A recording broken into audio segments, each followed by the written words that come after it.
हरि ओम। रामाय रामभद्राय रामचंद्राय वेदसे रघुनाथाय नाथाय सीताय पतये नमः।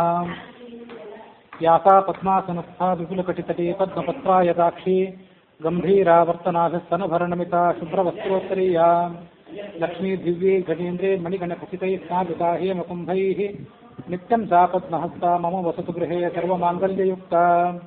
मनोजवं मारुततुल्यवेगं जितेन्द्रियं बुद्धिमतां वरिष्ठं वातात्मजं वानरयूथमुख्यं श्रीरामदूतं शिरसा नमामि। तपो विद्याविरक्त्यादि सद्गुणौघाकरानहं वादिराजगुरून् वन्दे हयग्रीवदयाश्रयान्। श्रीमत्सुधाद्भुताम्बोधिविक्रीडनविचक्षणान् वाक्यार्थचन्द्रिकाकारान् विद्याधीशगुरून् भजे।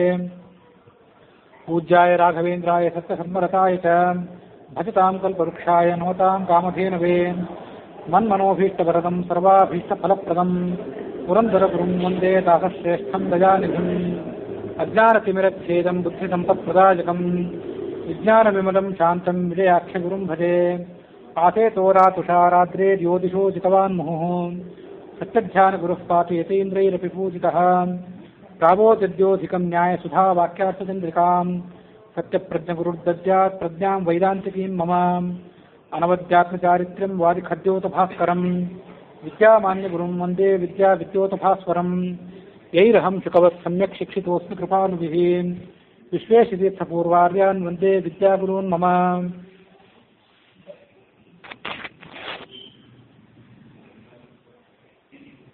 ಆತ್ಮೀಯ ಶ್ರೋತೃಗಳೇ, ಕಳೆದ ಯುಗಾದಿ ದಿವಸ ಹರಿವಂಶ ಪ್ರಾರಂಭ ಮಾಡಿದ್ದೆವು. ಸುಮಾರು 7 ತಿಂಗಳ ಕಾಲ ಅದು ಮುಂದುವರಿದು ಮಂಗಳದ ಹಂತಕ್ಕೆ ಬಂದು ನಿಂತಿದೆ. ಇವತ್ತು ಮತ್ತೊಂದು ಶುಭ ಮುಹೂರ್ತ, ವಿಜಯದಶಮಿ,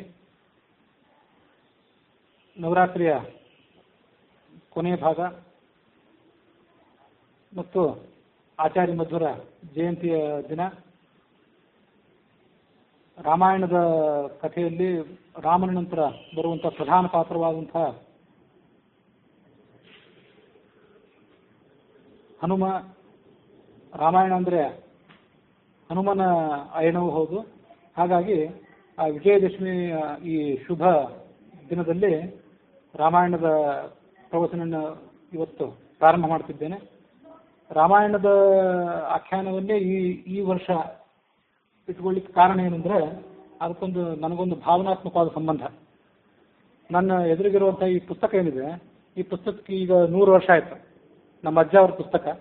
ಹಾಗಾಗಿ ಆ 100 ವರ್ಷದ ಆಚರಣೆಯನ್ನು ಸಾರ್ಥಕವಾಗಿ ಮಾಡೋಣ ಅನ್ನೋ ದೃಷ್ಟಿಯಿಂದ ಹರಿವಂಶ ಆದ ಬಳಿಕ ಈಗ ರಾಮಾಯಣ ಹೇಳುವಂಥದ್ದು ನನ್ನ ಅಭಿಲಾಷೆ.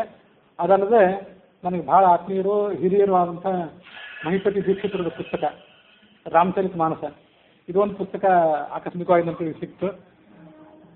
ಇದಲ್ಲದೆ ವಾಲ್ಮೀಕಿ ರಾಮಾಯಣ ಮತ್ತು ಆಚಾರ್ಯ ಮಧ್ವರಿಂದ ರಚಿತವಾದಂತಹ ತಾತ್ಪರ್ಯ ನಿರ್ಣಯ, ಆನಂದ ರಾಮಾಯಣ, ಅದ್ಭುತ ರಾಮಾಯಣ, ನಾರಾಯಣ ಪಂಡಿತಾಚಾರ್ಯರಿಂದ ರಚಿತವಾದಂತಹ ಸಂಗ್ರಹ ರಾಮಾಯಣ, ಗೋಸ್ವಾಮಿ ತುಳಸಿದಾಸರ ರಾಮಚರಿತ ಮಾನಸ, ಅವಲ್ಲದೆ ಬೌದ್ಧ ಮತ್ತು ಜೈನ ಪರಂಪರೆಯಲ್ಲಿ ಬಂದಿರುವಂತಹ ರಾಮಾಯಣದ ಕಥೆಗಳು ಇತ್ಯಾದಿಗಳನ್ನು ಸಂದರ್ಭೋಚಿತವಾಗಿ ಗಮನಿಸಿ ರಾಮಾಯಣದ ಪ್ರವಚನವನ್ನು ಮುಂದುವರಿಸಬೇಕು ಅನ್ನೋದು ನನ್ನ ಅಪೇಕ್ಷೆ.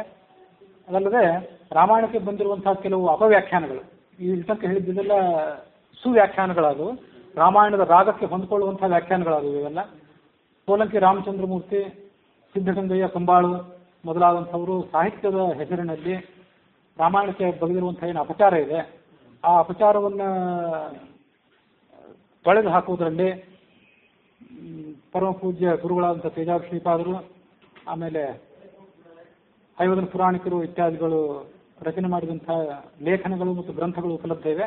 ಇವನ್ನೆಲ್ಲ ಇಟ್ಟುಕೊಂಡು ಯಥಾಮತಿಯಾಗಿ ಯಥಾಶಕ್ತಿಯಾಗಿ ರಾಮಾಯಣದ ಪ್ರವಚನವನ್ನು ಮುಂದುವರಿಸುವುದು ಇವತ್ತಿನ ಕಾರ್ಯಕ್ರಮದ ಆರಂಭ ಆಗಿದೆ.